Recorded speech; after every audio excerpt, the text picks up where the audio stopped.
All right, wanted to share an issue we ran into installing the snap ring for the low reverse piston and spring cage. These two snap rings, if they're laying next to each other on the bench, and you know you have multiples of parts from different transmissions of the same year range, then they look almost identical. But when you really pay attention, you can see there is a difference in diameter. And then if you pick each one up, you can, well, feel a difference in thickness and in weight. And to show the difference here, okay, you're gonna measure. All right, so that one's about 54 and a half thousandths by about 95. And this one is about 60 thousandths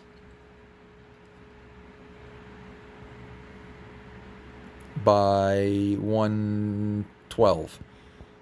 So the one that is 54 thousandths thick is going to be the one that fits this. If you try to install the slightly larger one, then it will actually go down into the groove, just not completely. It will not fit entirely, and it will not fit within the tabs here that are meant to keep the snap ring, once it's installed, from expanding from centrifugal force, which is why you want this opening to be set between those tabs and not over top of that one, because that would allow it to expand. So yeah, about 54 thousandths by, what was the other dimension? 95. By 95.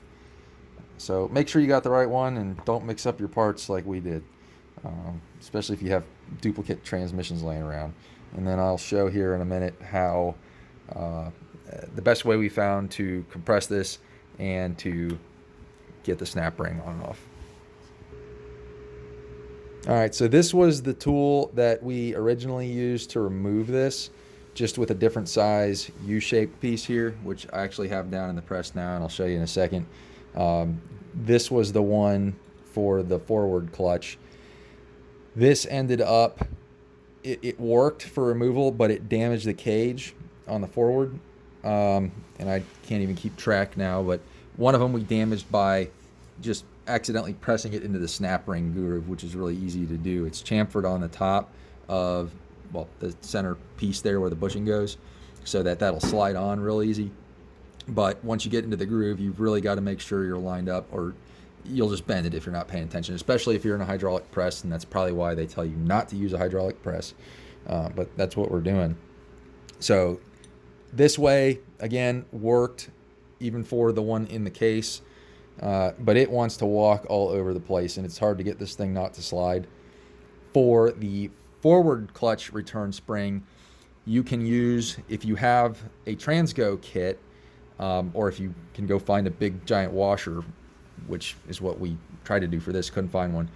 But there's a washer that comes in the Transgo 7CS spring kit that works perfect, and you can use it in combination with one of these tools to prevent bending anything.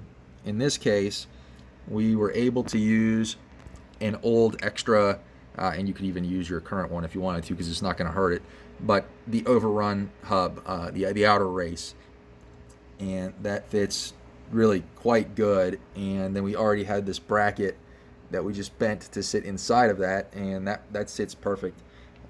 So then it's just a matter of what can you find to fit in your press, and we have a jack handle here, one of 4 that seem to be the straightest and not want to walk off real easy.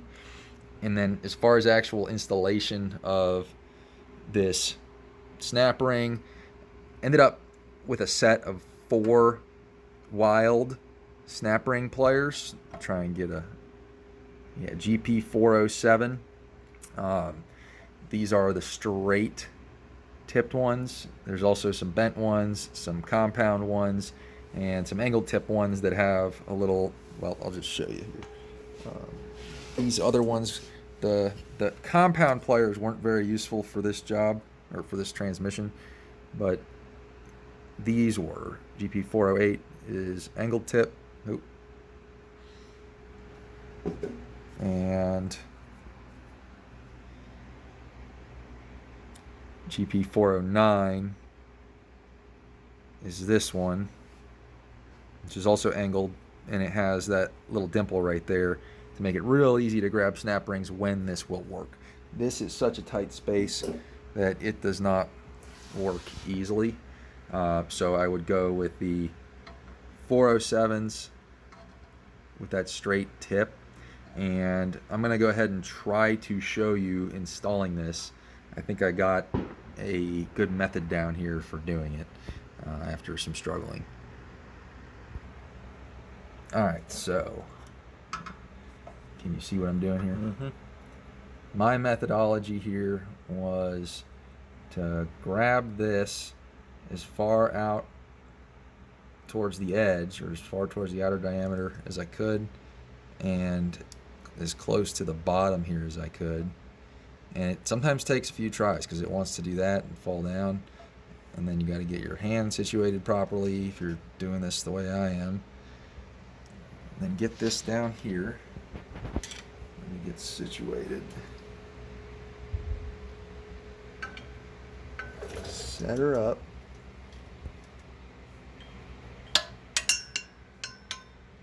And I got the opening over the edge and my screwdriver on the back side, and spread this. And right now I've got it a little twisted, so it's not wanting to go. So let's try that again. Pick it back up. Yeah, it's not real easy. Let's see here.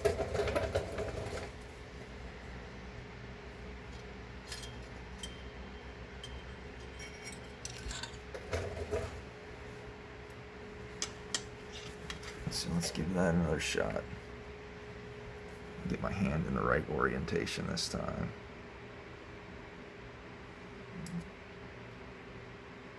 Yeah, real difficult to grab it right down here at the bottom where you really need to, especially without getting it to twist up on you.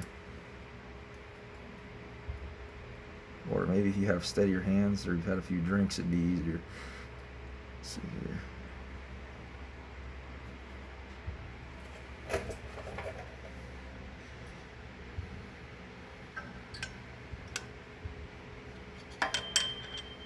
Alright, so holding the back side down, spreading the opening over and pushing down here.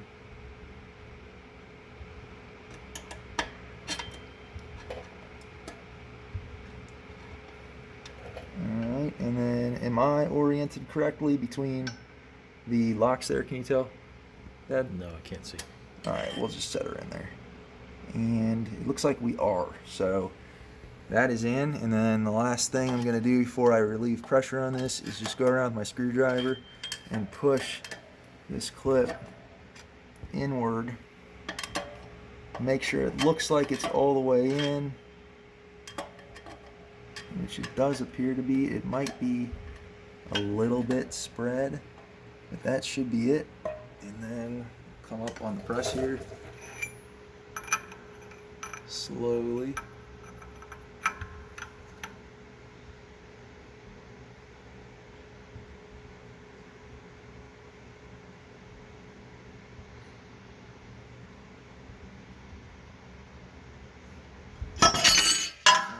Gotta remember what to grab when it falls here. How's that look? Good. Just throw everything on the floor, and then we'll pull these out.